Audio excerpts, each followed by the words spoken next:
Okay, Brian, why don't you warm up that live stream?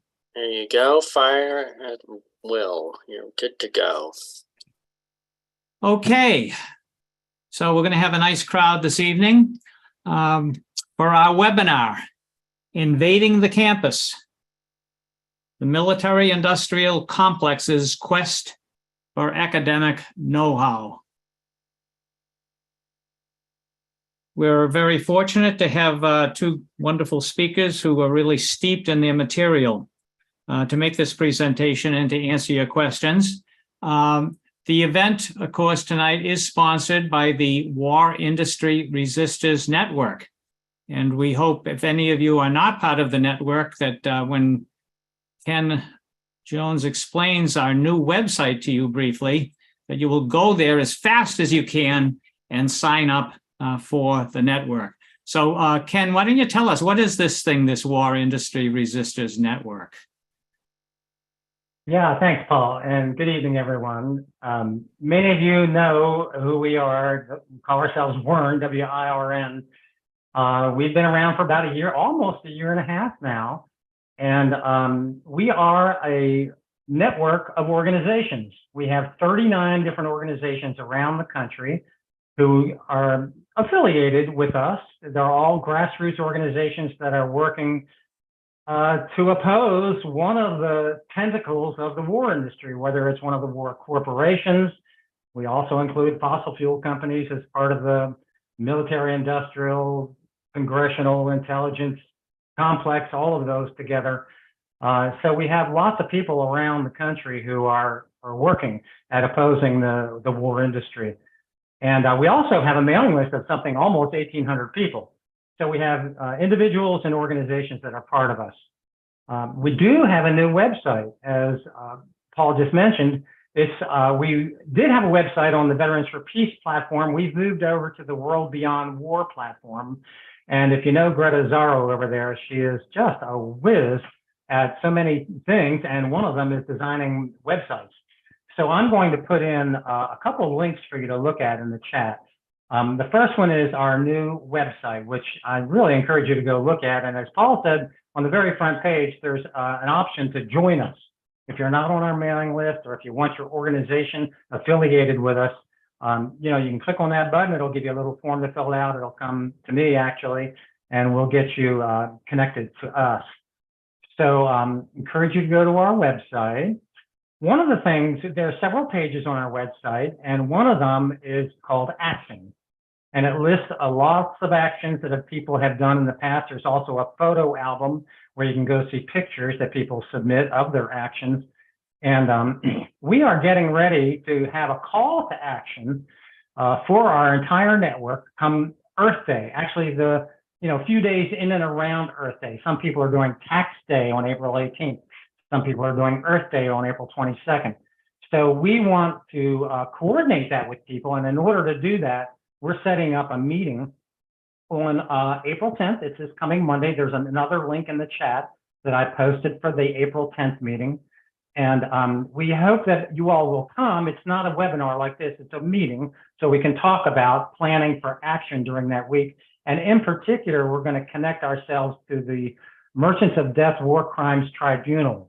If you don't know what that is, we have had a webinar on it, and we're going to have the main organizer of that initiative on with us, Brad Wolf, who's here this evening. We're going to have him on with us this Monday, April 10th, to talk to us about how to coordinate our actions come Earth Day. And lastly, I just want to give you a heads up that we have a new webinar. We have webinars every month, and we have one planned for May the 3rd, and that is going to be about Cop City in Atlanta.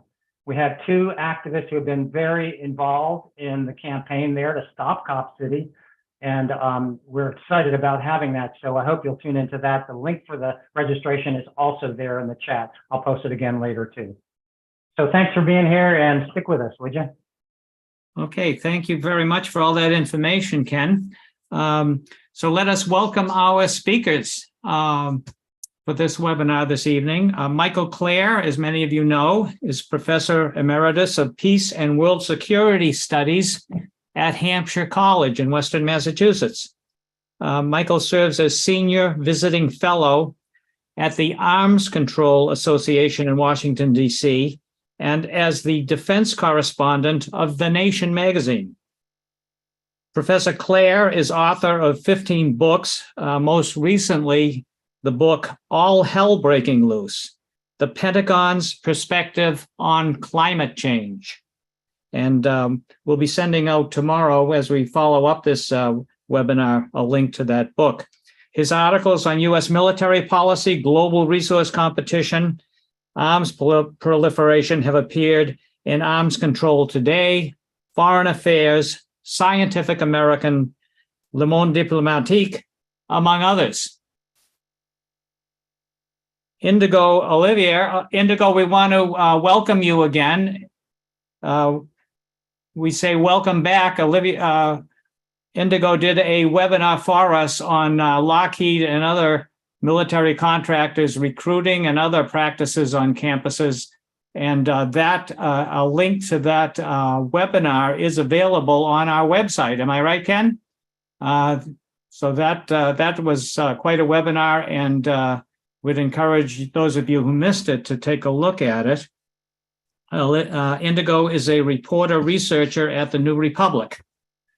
Her writing on politics, labor, and higher education has appeared in The Guardian, The Nation, In These Times, Teen Vogue, and Jacobin. So welcome to both Michael and Indigo. And Michael, would you be willing to go first? Oh, thank you. So hello, everybody who's on this webinar. I'm delighted to be with you this evening, and I want to thank Ken of the War Industry Resistors Network for putting this on, and Paul Shannon of AFSC for also putting this on. I think it's a great topic, and I hope you find this topic interesting. It's been something that's been on my mind for a long time. So what I'm going to discuss tonight is what I see as a very disturbing trend, and that is the Pentagon's drive to recolonize American universities in order to exploit academic expertise in the development of new weapons, employing emerging technologies like artificial intelligence or AI, autonomy, and hypersonics. Now, let me unpack that statement because there's a lot included in that statement. First of all, what do I mean by recolonizing universities as the Pentagon proceeds in its pursuit of academic expertise? I use that term because during World War II and during the Cold War period, the Department of Defense established a very significant presence on American campuses like Columbia, MIT, University of California, at Berkeley, and many, many others to exploit the academic research being done there at the time in nuclear physics, radar, missile technologies, and in other fields to develop weapons for conducting war, the World War II, with the development of and use of atomic weapons, and then following the war, advanced nuclear weapons and hydrogen weapons, ballistic missiles, missile defense, and the like. This continued, this presence on university campuses proceeded more or less without any controversy well into the Vietnam War period, when the Pentagon turned to many universities and academic scientists for help in fighting the war in Vietnam to develop the technologies used to combat the North Vietnamese and their allies in South Vietnam. But whereas cooperation with the military during the Cold War period and World War II provoked very little opposition on university campuses, during the Vietnam War period, the same behavior provoked very widespread opposition and protest. Some of you listening may remember back to those days. I was a student then at Columbia University, where Columbia's ties with the military, especially the Institute for Defense Analysis, was a very key factor in stirring up campus opposition that led to the Columbia University strike of 1968. But there were major protests shutting down campuses at MIT, at Stanford University, and other campuses around the country. As a result of this, some universities severed their ties with the Department of Defense entirely and forced those research projects to become independent or to become semi-independent entities off campus in secluded facilities, semi-independent as what became called FFRDCs, federally funded research and development centers. These had a nominal university tie, but they were really think tanks paid for by the Department of Defense and conducting mostly classified research, like MIT's Lincoln Laboratories, which isn't anywhere near the campus, but in a separate town. And the same thing with Johns Hopkins University's Applied Physics Lab, which is also separated. And I saw in the chat that at least one of the listeners is active around the Applied Physics Lab, which is the biggest defense contractor of any American university. But now the Pentagon wants to move back on campus to be closer to the research and teaching in emerging technologies. So they are setting up shop right back on campus where they were before the Vietnam War. And they're embedding, the word they use, embedding active duty serving military personnel in university laboratories and classrooms. U.S. Army, for example, established its Futures Command, the Army Futures Command, in 2019. And rather than put it at an Army base, they established its headquarters at the University of Texas and Austin. And they rent space from UT Austin for their headquarters. And they also work in laboratories there, especially the robotics lab at UT. The Futures Command also has a presence at Carnegie Mellon University, where it established its Artificial Intelligence Task Force. The Air Force has a similar arrangement with MIT, where it established its AI accelerator. These programs involve the direct participation of military personnel in university labs and classrooms in order to absorb the thinking taking place there. So the next point I want to expand on is the emphasis on artificial intelligence and emerging technologies.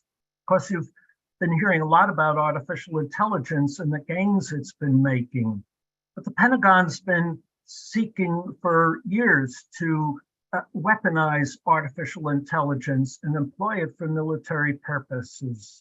And this is really at the heart of the effort to recolonize American universities.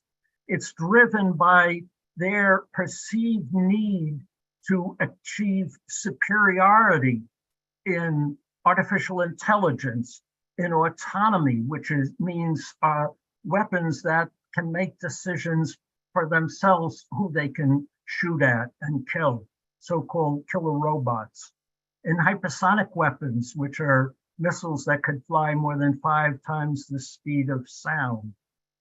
These are the weapons that, or the technologies that the military believe will be critical in deciding the outcome of future wars. And so it's essential, they believe, that the US achieves superiority in these fields and to get ahead of Russia and China in the area.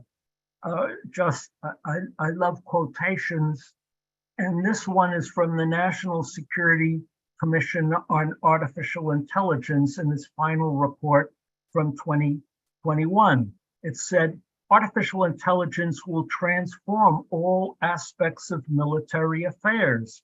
In the future, warfare will pit algorithm against algorithm.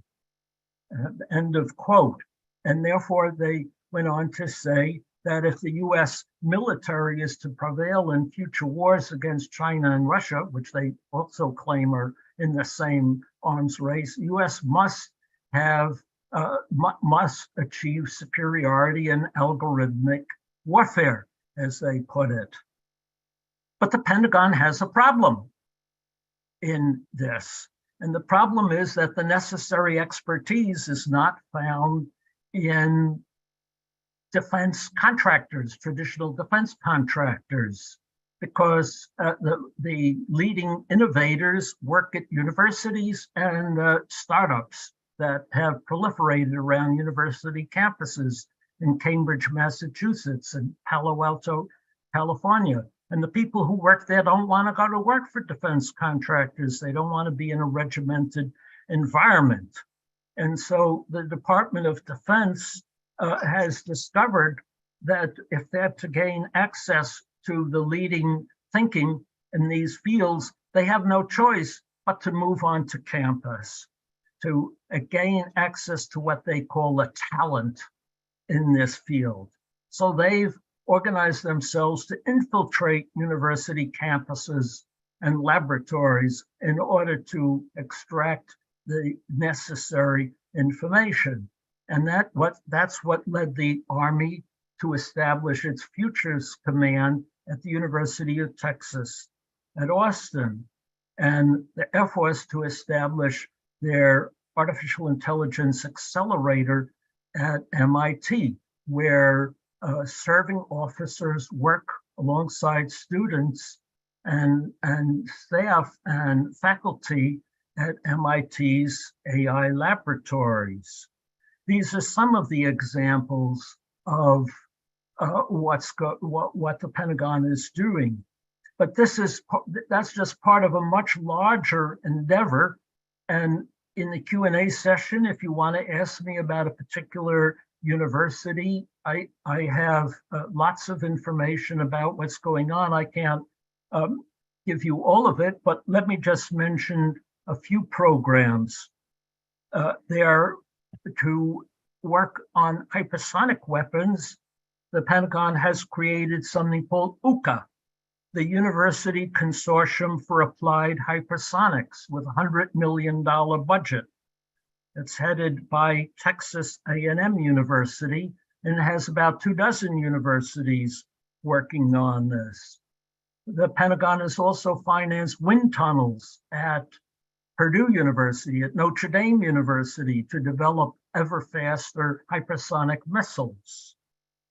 But if you're looking for advances in microelectronics and artificial intelligence, you have the JUMP program, financed with $200 million from DARPA, the Defense Advanced Research Projects Agency.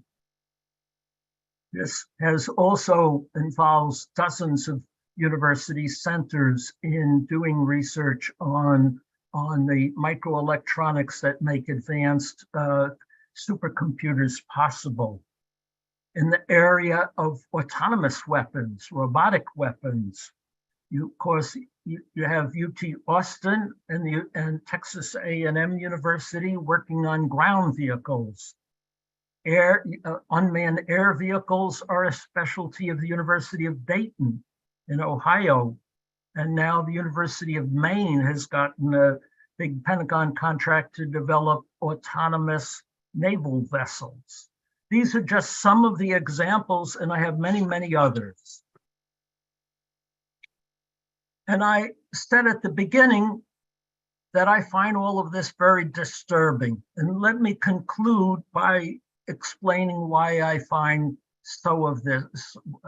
this so distressing. And for three reasons. First of all, I see this as a significant aspect of the militarization of our society that's going on now, that's taking place now as a result of the changing strategy that the Defense Department has adopted in the last few years called great power competition.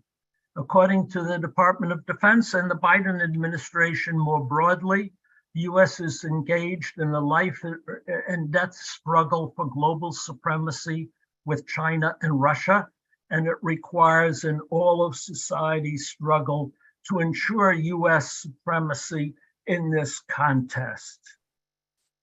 And this requires that all sectors of society be mobilized for this ongoing struggle. We see this, for example, in efforts to sever U.S. economic and scientific cooperation and ties with China and Russia, and with taxpayer money to create a whole new chip industry in the United States with government funding, and to penalize scientists who have ties with China. We see this in the expansion of junior ROTC at high schools across the United States. And most of all, we see this in the rising defense budget. This year coming in a Pentagon request of $890 billion.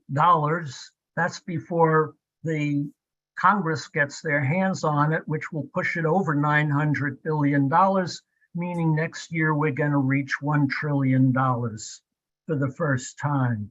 And this no doubt will come at a cost to vital domestic programs in health, education, and climate change mitigation. And this invasion of university campuses is just one part of that distressing development, as I see it. Secondly, this is resulting in the ever-increasing exploitation of scientific and technical discovery for military purposes to the detriment, I would imagine, of progress in life-affirming technologies and scientific discoveries. Who knows what advances in health and climate adaptation are going undiscovered because so many top academic scientists in cutting-edge fields are being recruited for war-related research. And finally, and I'll end with this, this invasion of the campus represents, in my view, a fundamental distortion of the academic mission, of the university mission, which as I see it, I taught for 35 years at the University of Massachusetts in 4 colleges. As I understand it, the university mission is to foster the open exchange of ideas and knowledge to the benefit of humanity writ large. And I can't see how such an environment can exist when you don't know if the students in your classroom are exploiting classroom discussion and lessons for military purposes, taking the ideas out of the room and converting them into weapons. This is exactly what the government condemns going on in China and Russia as government interference in academic freedom in those countries. But that's what's happening here in the United States. It seems to me that this is a direct violation of what university should be for. So to finish, it seems to me that we need a national conversation about this practice. We need greater transparency about where these activities are taking place, where serving military are in the classroom, and to what degree this is a distortion of academic purpose. So I hope this presentation will spur more discussion. If you have questions about any particular program or university, please ask me later, and thank you for your attention. Well, thank you, Michael. That was quite a survey and hitting on so many different dimensions of this very ominous development. We will, as I said, have come back for questions, but first we're going to turn the program over to Indigo Olivier to brief us on her latest research of what's happening on campuses. Indigo? Hi, thanks for having me back. I wanted to start by recapping a little bit about my research at Georgia Tech, just because it kind of makes sense to go through some of the details of what this looks like in real life, to give it a little more texture. For those who didn't see the article, I focused on, it was an investigative feature for In These Times. I focused on Georgia Tech and Lockheed Martin. Lockheed Martin is the world's largest arms manufacturer, so it kind of gives a good slice of what the defense industry looks like on campus today. At Georgia Tech, Lockheed Martin was the single top recruiter 2 years out of the last 5, like the single largest recruiter on campus. And that has something to do with the proximity to Georgia Tech, like one of their headquarters is right near Atlanta. So at some point, one of Georgia Tech's laboratories literally opened up on Lockheed Martin's campus. They like opened a laboratory there and they used their wind tunnels. And, you know, there's obviously like a revolving door between Lockheed and the students that work in the school laboratory and work at the corporation and go on to graduate and work in the same laboratory. But there, I mean, even though this is the private defense industry, the federal government's very upfront about this being like an orchestrated public-private relationship. So they do have these large contracts, you know, for example, on the F-35, if you want to use that as an example, where they will give a university a very large contract or a large contract on a project, and then just have these corporations kind of partner with them. One of the really, really big statistical things that I found when I was doing research was the figure $1.7 trillion. For the first time ever in 2020, the federal government gave more money to Lockheed Martin than the Department of Education. And I thought that was really significant because obviously there's a crazy student debt crisis in this country right now. $1.7 trillion in outstanding student loans. Lockheed Martin's F-35 project is $1.7 trillion. So like there's a really good little poetic image to be drawn there. But I think to some extent it's kind of intentional, you know, like the government is making a very intentional decision to fund the defense industry and not fund higher education. And they know that by doing that, they will have more workers graduating from college to go work at these companies, because as Michael said, these companies, the defense industry and the military are freaking out right now. They are very much in competition with big tech, and they're very open about their anxieties with the big tech and recruiting on campus. You know, at some point, the Department of Defense stood apart in the sense that it could offer you a free education and excellent health benefit and a pension, and that was unique because we live in a country where those things aren't guaranteed. But they also very much acknowledge that they're not the only ones doing that anymore. I think medical debt, student debt has gotten to a point where these large corporations like Apple and Facebook and Google realize that in order to get the top talent, they also need to offer those benefits. So that's really undermined the defense industry's ability to recruit on campus nowadays. Very recently, like today and yesterday, I was thinking about writing an article about the recruitment crisis that the military is freaking out about. In particular, the Air Force has had a really tough time recruiting people. So 9 years ago, it ended its student loan program, and it recently, like a few months ago, I think it was, decided to start it up again. So they are now offering up to like, I think $65,000 in student debt to be discharged if you join the military or join the Air Force. They will also give you like a $40,000 signing bonus. And I mean, the pandemic's also kind of troubled this because it's completely shut down campuses, and they're open about that. You know, they're like, we cannot physically be there anymore. We're not, you know, sitting at tables in front of academic lecture halls, like literally pulling students aside and trying to get them to sign up for an internship at Lockheed or join ROTC for a scholarship. They have to kind of reinvent what recruitment looks like in the digital age. But as Michael said, I think the projects that are being worked on today are very different than they were in the past. They look a bit more like the stuff that Google would be working on, or these other big tech companies. Just to like go over a few projects that I'm aware of, like the super dystopian Blade Runner-esque projects. Everyone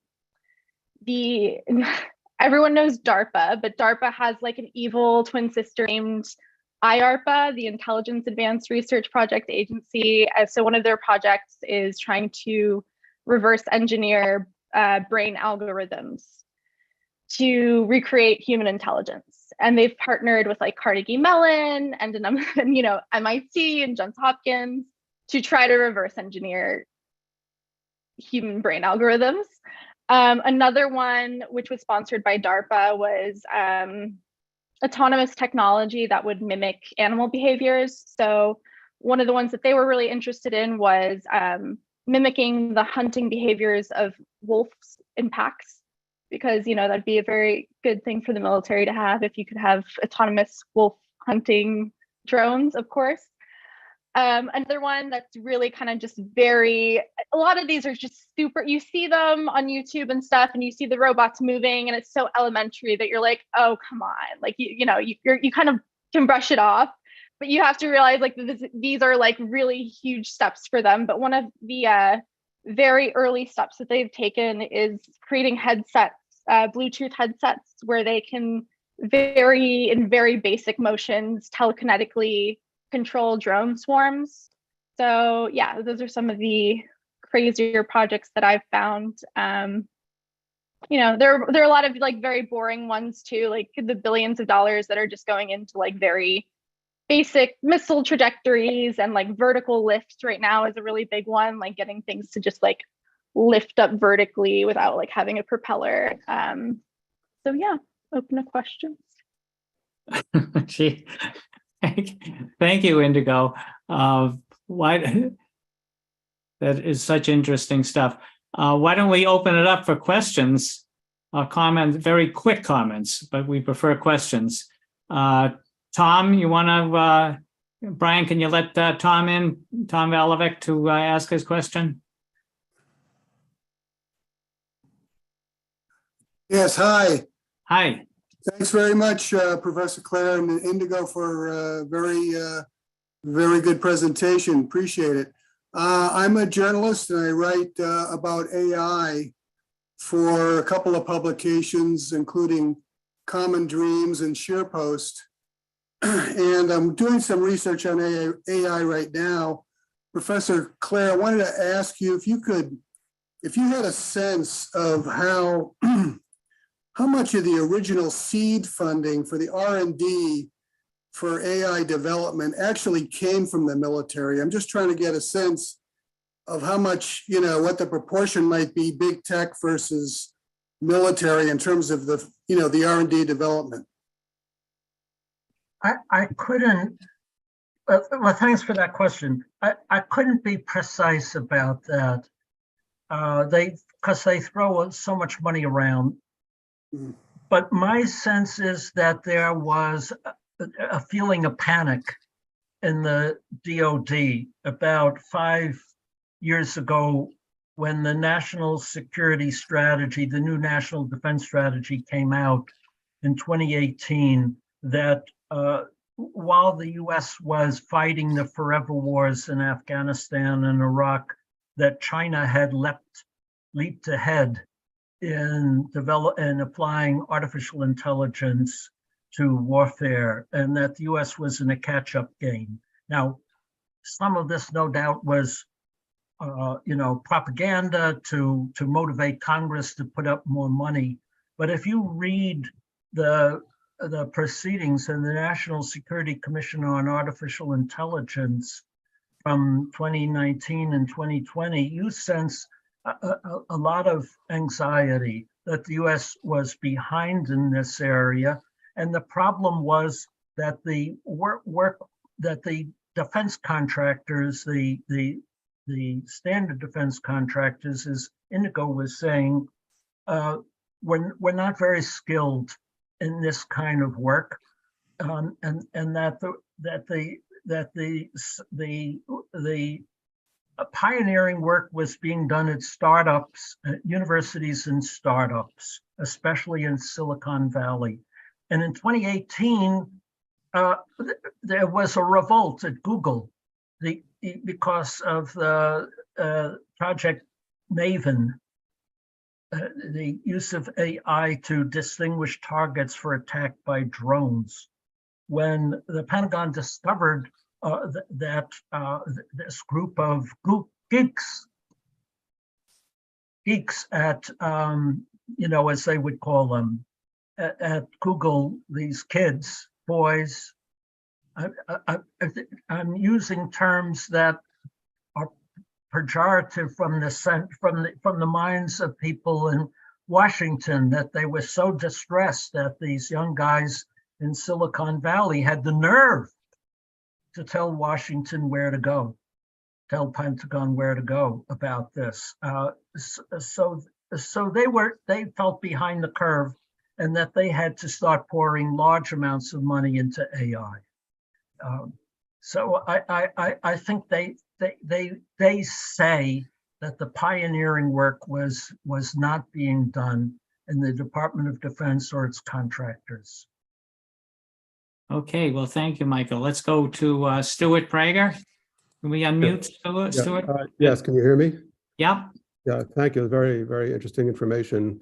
I have a question. My question is, do you think that universities should impose some constraints or prohibition on the kinds of research that you described? And if so, where would you draw the line? For example, there's a large amount of university partnerships with industry on completely peaceful research.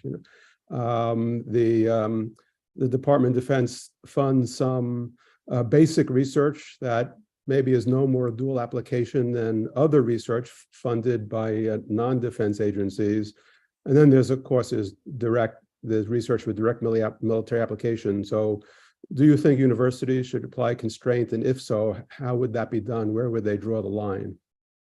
Okay, thank you for that question. So as a participant in academic governance, myself attending faculty meetings, and at Hampshire College, where I was based, the constitution of the college said that faculty meetings were the ultimate authority over campus, over academic affairs on campus.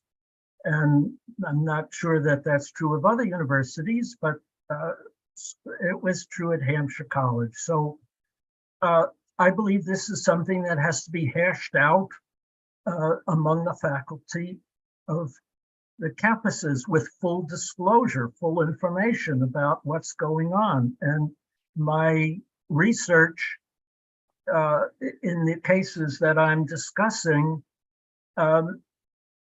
suggests that there was no such public discussion, open discussion among the faculty about the pluses and minuses of a lot of these projects. So where do I draw the line? I mean, I would get up there and give in the faculty meeting and say what I believe, but I know that I have colleagues who would have somewhat different views. But this has to be an open discussion with full disclosure, full transparency, and let's hash it out. And we're not having that conversation. So I ended my presentation with a plea for exactly that kind of discussion among faculty and others where appropriate to determine where you draw that line. I don't think there should be any classified research on campus. I don't think there should be serving military people on campus whose identity is in that capacity is hidden or not made known. I think that if you're a student at a campus, you should be told that the person sitting next to you is in the military and might take notes from what you say and use it for military purposes. I have nothing against serving military personnel, but that should be made public. So there are a lot of things that need to be hashed out, and that should be the proper governance bodies, which I think are the faculty. Thank you. Thank you, Michael. I just want to ask Indigo, how is it that these companies, not in the Pentagon now, but these military companies, what do they get out of establishing these services for profit-making military contractors? What do the contractors get out of these arrangements? No, what does the college? Why What does the college get out? So at Georgia Tech, there was like a lab, for instance, an aerospace lab that was heavily financed by, a lot of corporations financed it too. Don't get me wrong, like Boeing and I don't know, JetBlue and stuff like that also financed them, but their labs are completely financially independent from the university themselves. So even though it is a university affiliated lab at Georgia Tech, they're completely reliant on outside grants. So Lockheed Martin will come in, give them a whole bunch of money, say, you're going to work on these issues generally, and we're going to come check in on you. And halfway through the semester, we're going to go look at your students' research. And then at the end of the semester, we're going to give you feedback on the research and stuff like that. And those grants go to paying for graduate student stipends, for their healthcare, for taking care of the graduate students and like paying the salaries of the people who would work at that individual lab. They also have different, I think the universities know that their students are going to be getting internships and jobs, high paying jobs, prestigious jobs out of these partnerships. So like, even if there isn't a direct monetary benefit, they know that like having students that are fully employed in like the big 5 defense contracting companies is like really good advertising for their university. Yeah. Okay. Well, thank you. Yeah. It's and do they often have people on the boards of directors, the companies, or what is their connection with the power structures at the universities? So a lot of that is very hidden. Lockheed will say very vague things in their corporate reports about discussing things with like administrators at HBCUs. It's always in very vague terms. I've honestly been very tempted to like do a public records request on some of these communications if I could narrow it down. But some of them will serve on the advisory board of like a laboratory like this, kind of like on a smaller scale. There are definitely defense contractors and military officials who serve as on the boards of trustees of a million different universities. Like for instance, Howard's chairman of the board of trustees used to also sit on Lockheed Martin's board. But those things are like a little less obvious. And honestly, I'd still have to do some digging. Great, thank you. Let's go to a question from Pedro Cruz.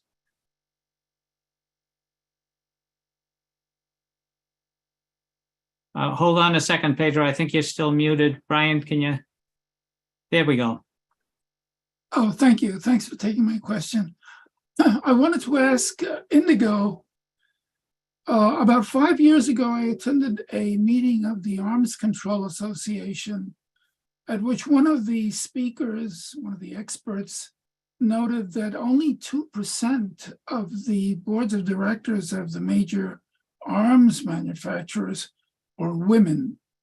I'm wondering, thought I'd ask Indigo if you think that's significant, or if having more women on these boards would change the course of history, etc. Thank you. Yes, so I just so we can get the record very straight, I do not believe that more female drone pilots are, gonna make the world a better place.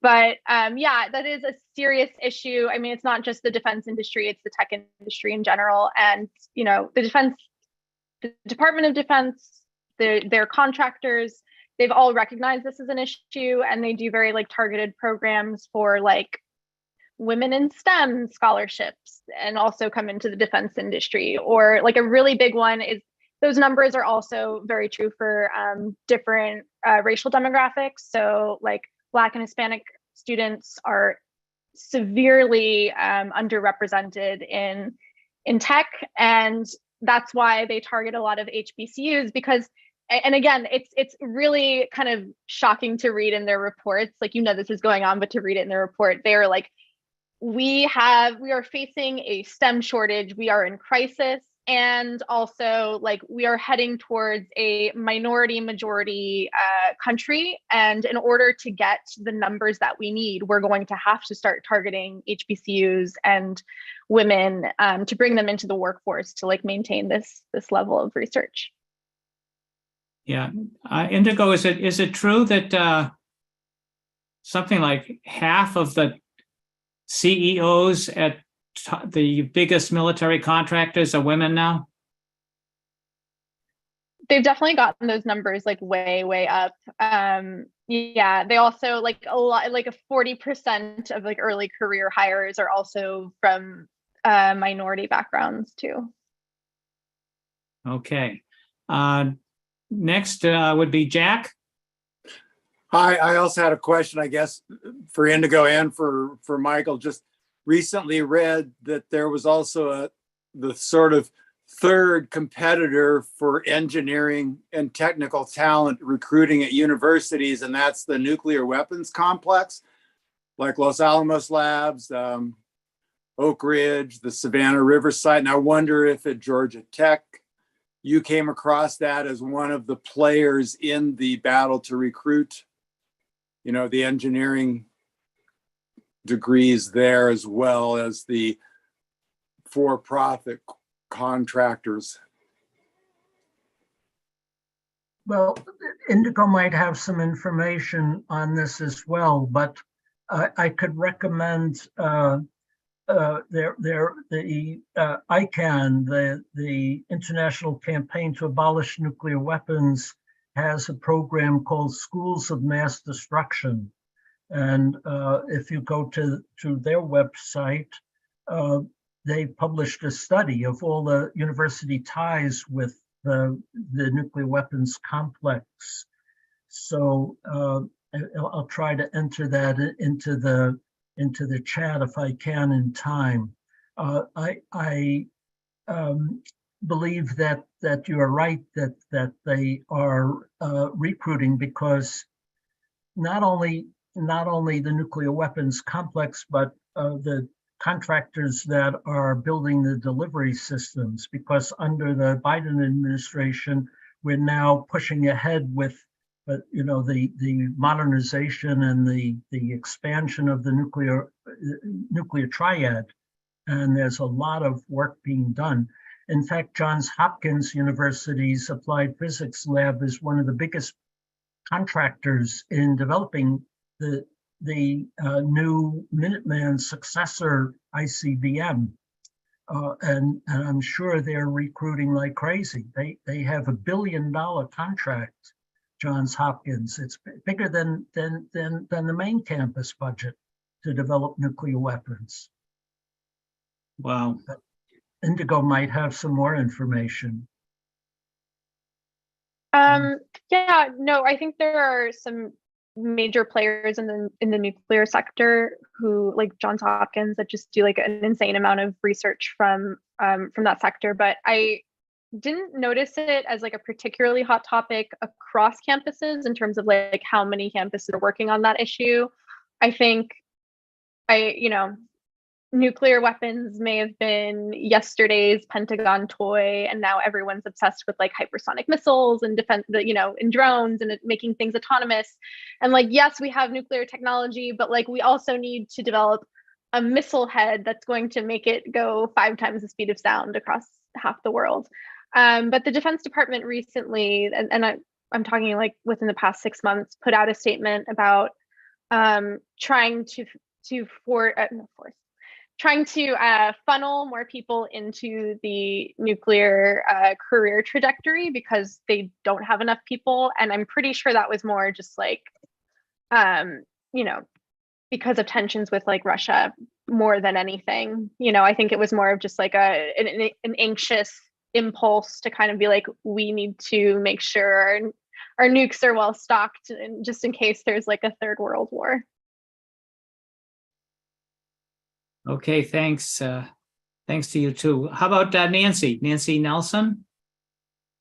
Okay. I am afraid this may be a little off topic, but last week I was at the really excellent webinar that I know Apple was part of on sane policy for China in terms talking about Taiwan.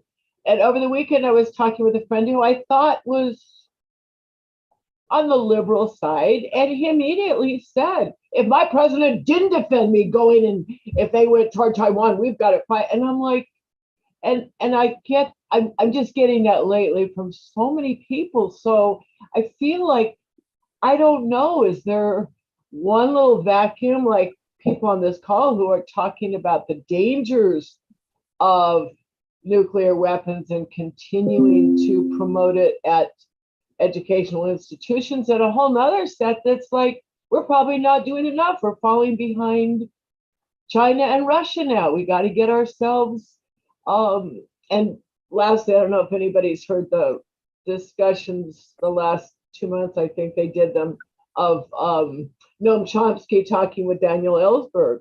And what I got from it is they're both sitting there, the wise old men, as I see them, kind of going, what are they doing? I mean, this is madness, that it really feels like Biden doesn't care if he gets us into it. It feels to me like he'd be happy and he'd get a lot of support. So I don't know, I apologize, some off topic, but I just wonder if there isn't, what's the larger context of people who are very happy with Raytheon at Georgia Tech and every other school they can spend money at?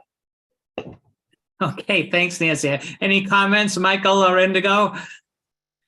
I began by talking about the National Defense Strategy of 2018, which has just gained momentum ever since, which identifies China and Russia as our predominant enemies and calls for this all of society struggle to overwhelm them. And it has just gained momentum and carried along with it so many instruments of power, including Congress. So today, Kevin McCarthy, the Speaker of the House, met with President Tsai Ing-wen of Taiwan and promised all kinds of military aid and assistance. So we are moving to a very dangerous confrontational stance, which could easily lead to war.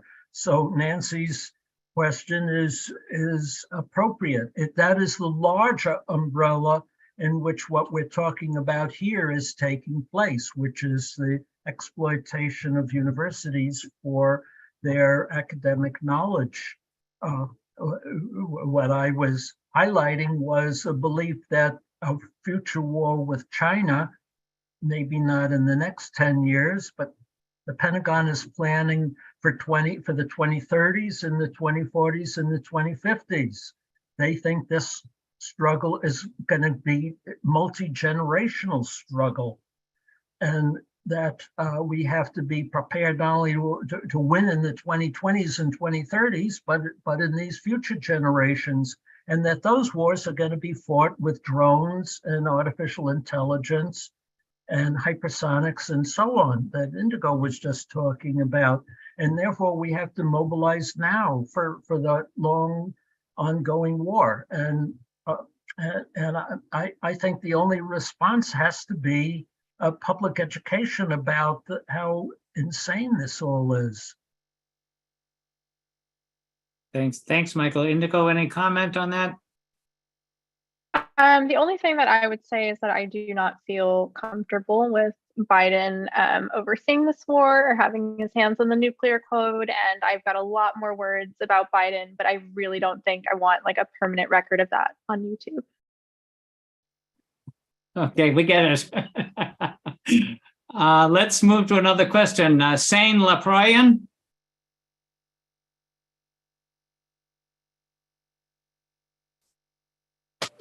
Thank you.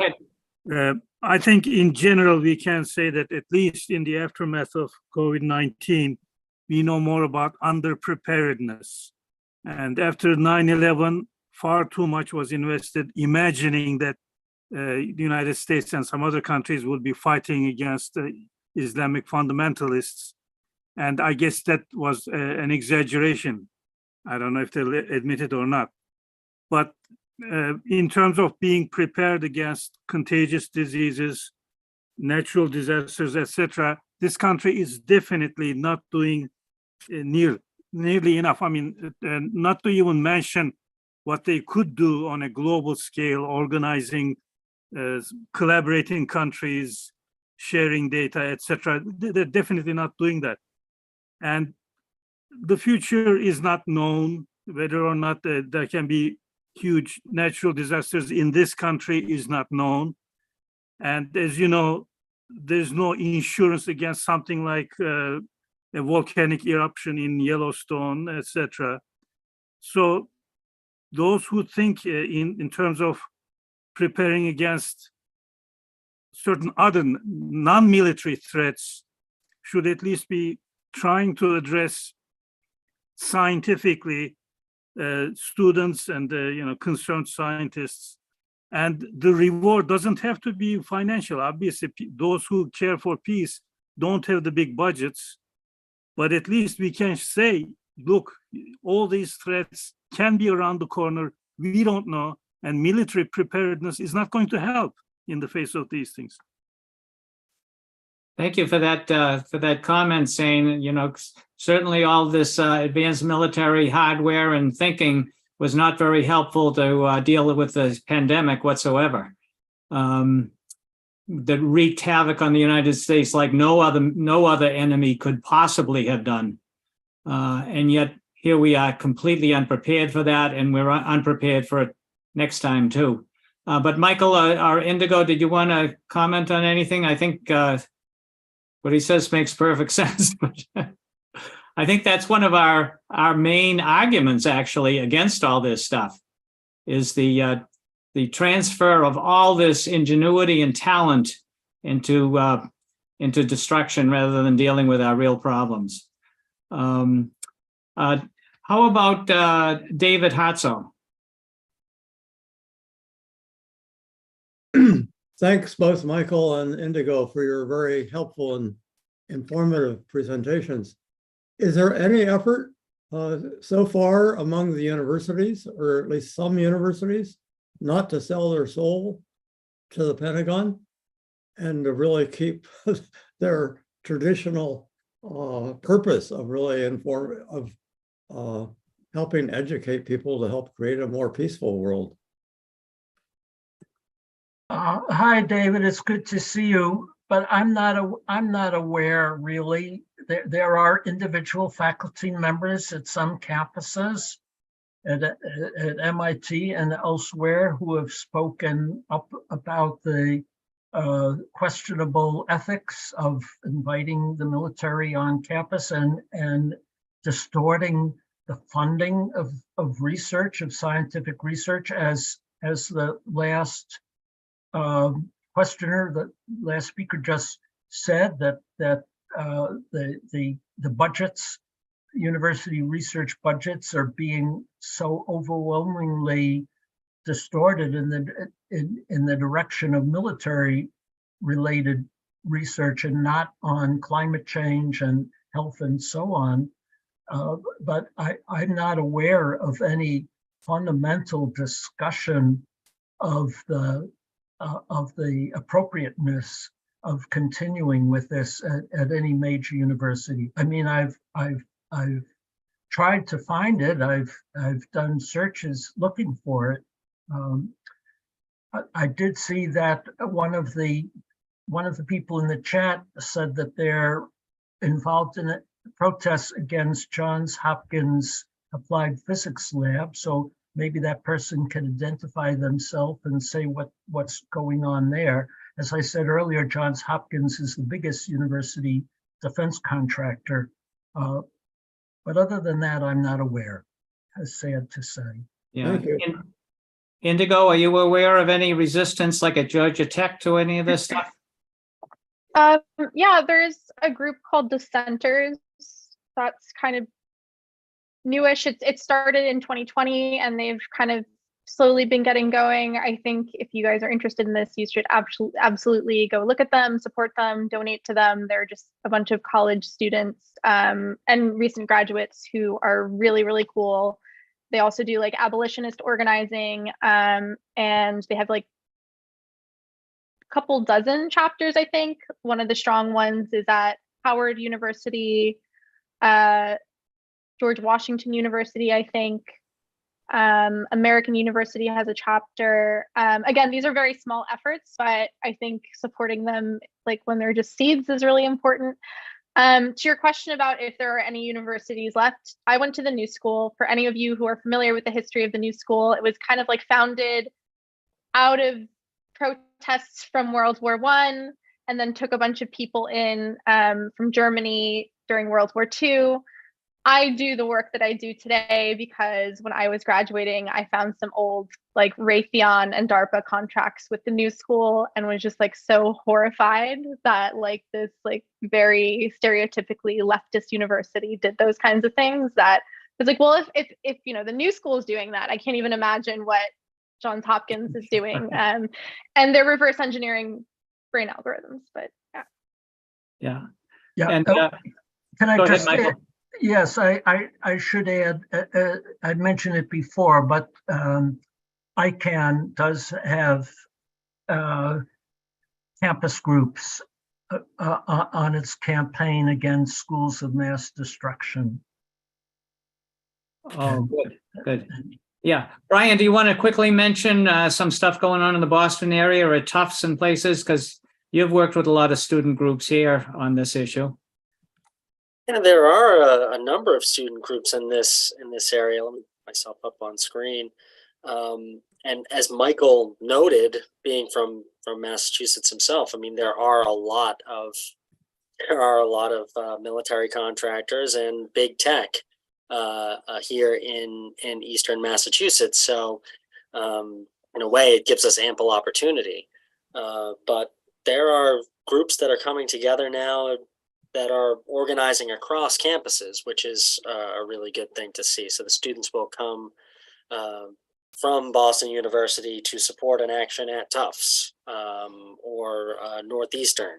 And I think it's just the beginning of something, but if it can snowball and students can really provide themselves with this support across campus, I think we could see it grow rather quickly. So it is one promising development.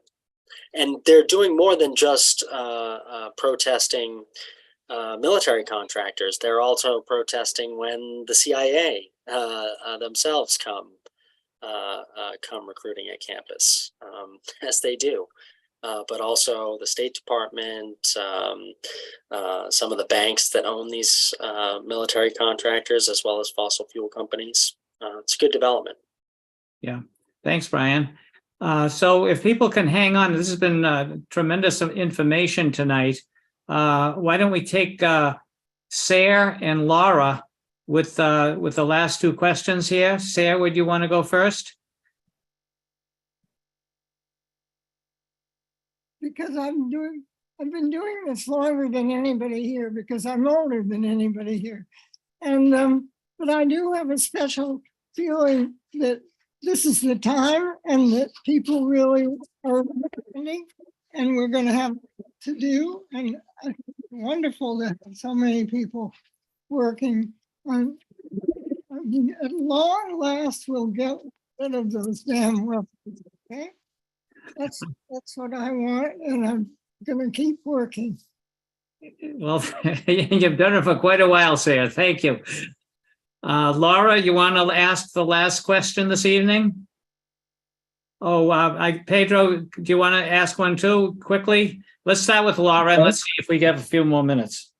I was just wondering if the speakers know if this movement of military right into campuses, if that's happening across NATO broadly, and well, particularly Canada is of interest to me, my country. I was just wondering how familiar you are with what's happening in other countries that are allied to the US.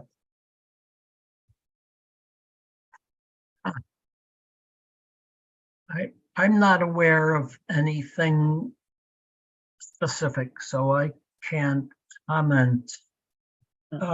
But the Department of Defense says that they want to involve their allies in all of this. So let me change my answer and say, in fact, I know that this is going on in Australia as part of the AUKUS agreement, the Australia, UK, US intelligence and military technology agreement. That a lot of money is going to be poured into Australia's military industrial academic complex. So I know it's happening there, and I'm sure the same thing is happening in Canada under the expansion modernization of NORAD, the North American Air Defense Command. So I'm sure it is. Yeah, thank you, Michael. Any thoughts on that, Indigo, on this type of stuff going on in other countries? I know that China has modeled a lot of its academic military partnerships off of the United States in terms of what they look like. In terms of partnerships, I'm not really aware of them. I am, the Defense Department kind of tries to keep all of their research pretty secret. So they're, a requirement of working on this research as a student is that you have to be an American citizen. So I think to the extent that we're collaborating on these defense projects, I think that happens after the research and development portion. Right. Thank you. So Pedro, did you have a last quick question? I'm sorry, Brian, can you find Pedro? Yeah, there you go. Yeah, I just wanted to say that what looked like a raised hand was actually, I was applauding Sarah's comment. Oh, okay. And how optimistic she is about a big change in things. Thank you. Okay, great. Well, I'm gonna lie and ask a last question myself then. I wanted to know, Michael, you've been around for a while, and we've had the missile gap back in the Kennedy years, was it, or Eisenhower, one of them that Daniel Ellsberg writes about. A lot of this stuff is justified as catching up or just staying barely ahead of Russia and China, and there's the AI gap and the missile gap and the drone gap and this gap and everything else. These gaps are very profitable, obviously, if people can be scared into throwing their money at these at the contractors and at the Pentagon and at the colleges that are making it all. What is the reality of some of these gaps? There's a lot of I can't even say the word obfuscation. It's too hard to say in all of this. But I'll tell you this, when you read the Pentagon literature, they're very clear. What we're seeking is not catch up, but overmatch. That's not my word, that's their word. That is, we have to have overmatch. That is not only, we have to be on the same playing fields as Russia and China, but we have to be a whole, 100 yards ahead of them or 100 miles at whatever. That our goal is to ensure that U.S. always has superiority. So what they say that we have superiority now, but it's been eroded because of the forever wars And we have to now ensure that we have permanent overmatch extending indefinitely into the future. So those of us who are my age, our grandchildren are going to have to be paying for a defense budget in the many trillions of dollars down the road in order to ensure that we have this permanent overmatch in all these areas. But there's no real gap in any of these technologies. US is way ahead in all of them. Great. Thank you. Thank you for that. Indigo and Michael, want to thank you very, very much for this really important information that we can take in, and everyone can be encouraged that the War Industry Resistors Network is going to solve all these problems by mobilizing a vast movement for peace and against these war contractors. Imagine having a whole part of your economy dependent on the threat or existence of perpetual war that for their very existence. This is the situation we face, and hopefully a lot of Americans will think that eventually that this is totally absurd. So thanks again for our two speakers. Thanks for everyone for joining us tonight. Ken will be sending out an email with a link to tonight's program. If you know other people who you think might like to watch this, as well as other links, we'll be sending out information on Michael's book and on Indigo's latest article. And so keep an eye out for that email with these fascinating links.